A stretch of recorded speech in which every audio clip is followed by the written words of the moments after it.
Okay, welcome everyone. I'm Anthony Mata, Associate Director of the Nanovic Institute for European Studies here on campus. Welcome to the 10th anniversary of the Nanovic Institute's European Film Series. Tonight we have a film by Jacques Audiard, and to introduce it we have a wonderful colleague of Notre Dame, Leslie Walker, who has chaired the World Languages Studies Department at IUSB here in South Bend from 2003 to 2010. President of Academic Senate, came here after, as you can imagine, a very sort of busy time at IUSB. She has taught French language, literature, culture at all levels there, is a great advocate for students, has taken students to London and Paris for study trips, has an abiding interest in French cinema and African literature, teaches a wide range of courses, and with Notre Dame has, and in particular with our professor Julia Douthwaite, helped to organize an international conference here on the French Revolution. So a very warm welcome to Leslie tonight as one of our colleagues from the community, but very much please welcome her to Notre Dame. Again, as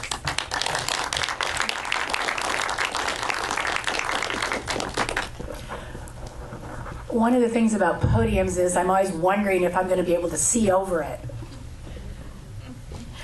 So, so thanks. So thanks to Anthony and to the Nanovic Center and to Don Crafton for inviting me tonight. I really appreciate the opportunity. For me, it's been an opportunity to see the last 3 movies that Jacques Audiard made, and so that's what I'm going to talk a little bit about tonight, because this is one of the things that Audiard does is his genre is the thriller. So I'm not going to talk too much about tonight's movie, simply because I don't want to give too much away. I don't know how many of you have had a chance to read a little bit about it or not read a little bit about it. So I don't want to give the plot away too much.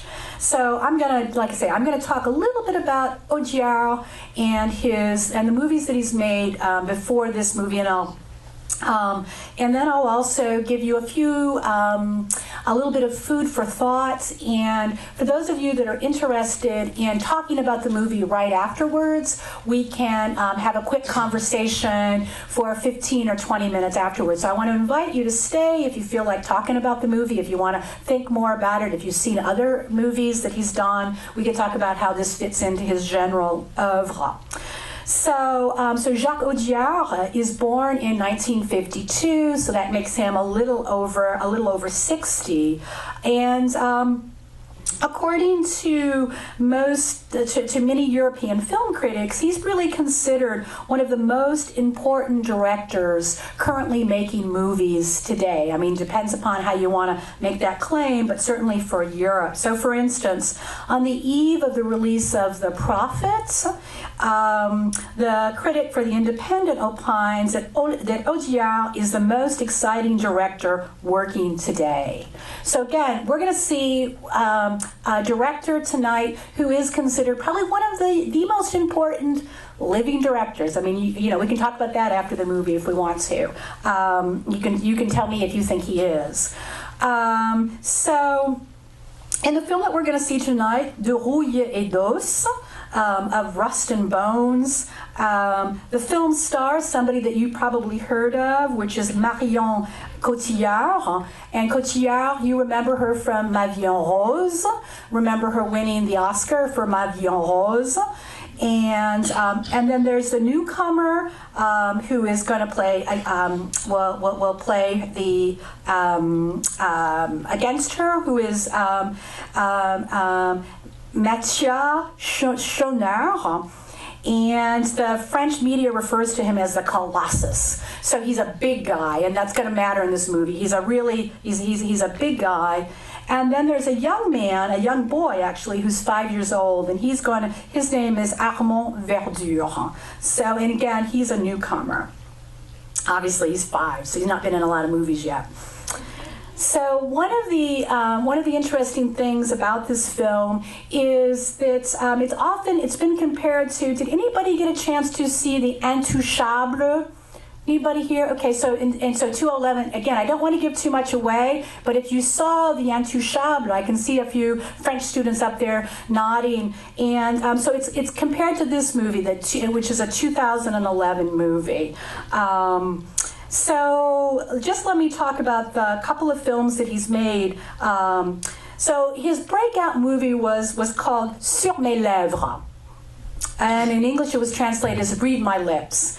And that movie was about basically a con man and a young deaf woman who get together and figure out a way and different kinds of ways to do a kind of hustle, given the fact that she could read people's lips. She could see what they, what these various bad guys or guys that they were trying to rip off were saying. So she was able to use a special talent. They were able to get together and use their combined talents to their mutual advantage.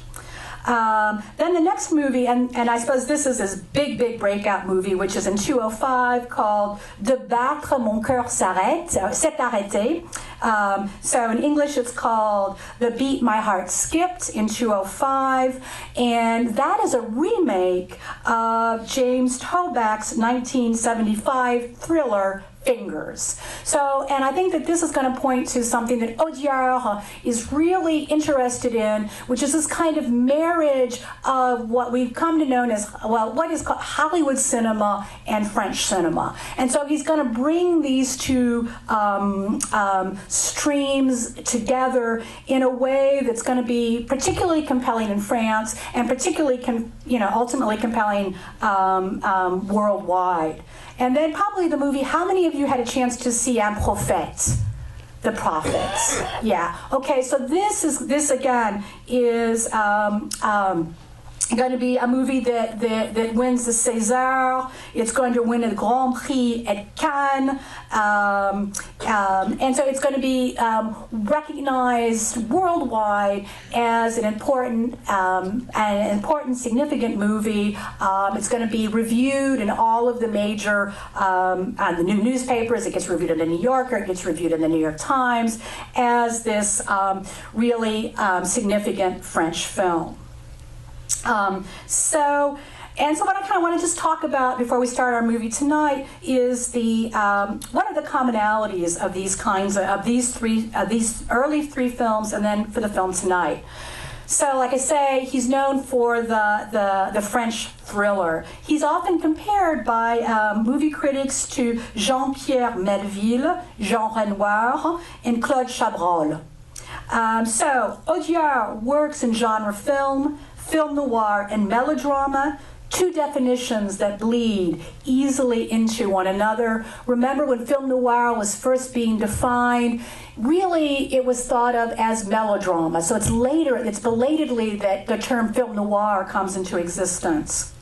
He likes the crime fiction allows him to double deal, and I mean these bad puns. He double deals in a kind of gritty realism from the street, up close, and it's often ugly. But at the same time, this kind of gritty realism, that is these crimes, the disfiguration, disability, and human misery, all come to bear poetical weight by the film's end.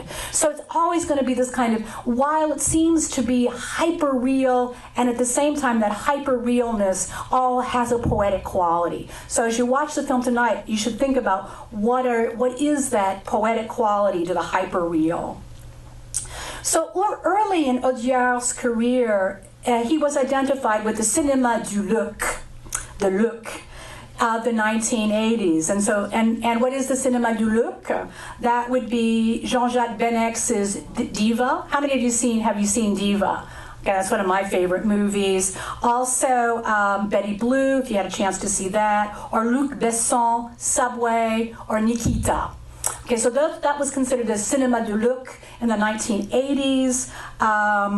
And it was always defined as style over substance, spectacle over narrative. So it's really these are movies that are about surface, and they're kind of willing to own the shallowness of cinema in a kind of way, which is kind of radical at the same time. Also, it's interesting to know that Audiard's father was a filmmaker, and he was a filmmaker of B films, slightly related to the folks of la Nouvelle Vague, but the Nouvelle Vague never really embraced him. And Audiard, in one of the articles that I read, quotes his father approvingly, who said about cinema was entertainment, said Dad. Literature and music were arts. So if you think, and particularly De Bat, Mon cœur s'est arrêté, that's the Fingers, and that's the movie about the gangster who wants to be a concert pianist. So you have these two worlds in that movie coming together. So what are the kind of unifying themes that we might think about tonight, that we might watch tonight? So, like I said, in many ways, Audiard is a French filmmaker, but he's a French filmmaker that is greatly influenced by American directors such as Scorsese, Coppola, The Godfather, De Palma's Scarface. So again, a Prophète is set in a prison, the big house. I mean, that is classic of Hollywood cinema. You might say that Audiard is kind of enamored of what you might call a kind of elegant brutality, a certain minimalism which has maximum effect. Nor is his gangster violence prettified. So, for those of you that have seen The Prophet, I want you to think back in the scene when Malik, the main character, kills for the first time. That scene is rehearsed in the movie, The Prophet. It's rehearsed when he finally comes to do the deed. He does it. It's awkward. It's physical. It's, like I said, it's awkward. It's physical. And and you have the blood gushing everywhere. So you have this kind of physicality, this kind of brutality, kind of help you imagine what it would be to kill somebody for the first time.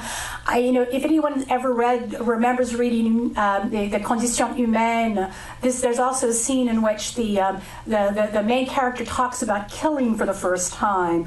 So you've got that kind of physicality, but at the same time, the murder also functions ritualistically in the movie. It's the first step in a kind of education, if not a sentimental education. It's a kind of spiritual one, which is going to be guided by the ghost of the murdered Arab snitch, right? That the figure that he murders will haunt him throughout the film. His characters, Audiard, in all of these films, are down-and-out losers who inhabit the margins of their world. If they do have jobs, they're secretaries, cashiers, low-level hustlers, thugs, and the like. Critics often compare his movies to Scorsese's, flawed men, and with the occasional woman. In his first Sur Mes Lèvres, there's a woman in the film, and our film tonight will also have a female character, a lead character. Here's a quote from one of Audiard's films, one of his early films. "Losers can seem like winners, devils like angels, and cowards like heroes. The narrative arc is generally one of redemption and redemptive justice." Not infrequently, he works with relatively unknown actors, like tonight, who do extraordinary performances, as in the case in his last three movies. Romain Duris is Thomas in De Bat, Mon cœur s'est arrêté. Tahar Ramin is Malik in The Prophet. And then we've got Matthias Schoenaerts in the movie tonight, a relative unknown.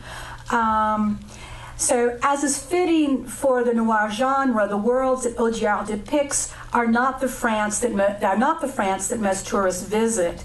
There are no beautiful book-filled Parisian apartments, no loving cameras swooping up and down wide tree-lined boulevards, no chicly dressed women. Audiard's films are set in nondescript bars, cafes, prison, low rent or even no rent anonymous apartment buildings. In Rust and Bones, the Mediterranean town of Antibes is frankly ugly. If you read the French reviews, it's mush, as they say in France. Another commonality and thing to listen for in this movie tonight is the excellent soundtrack. He loves music, loves a lot of American music. Listen for Bruce Springsteen, Katy Perry, the B-52s.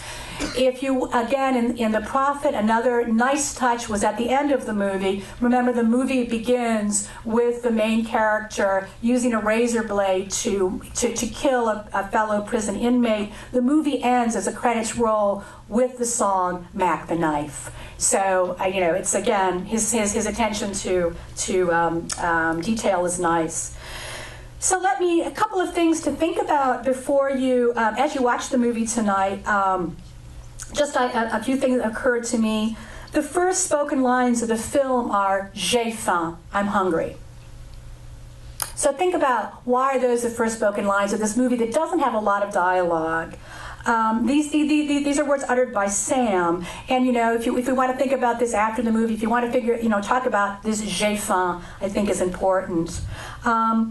Pay close attention. I would ask you, or encourage you to pay close attention. There are two accidents in this movie, two important accidents, and notice the way they're shot, how the two accidents are shot, and where they're shot, and how that works. I think that's those will be interesting parallels to think about. Also, the paths the two main characters are going to travel, Ali and Stephanie.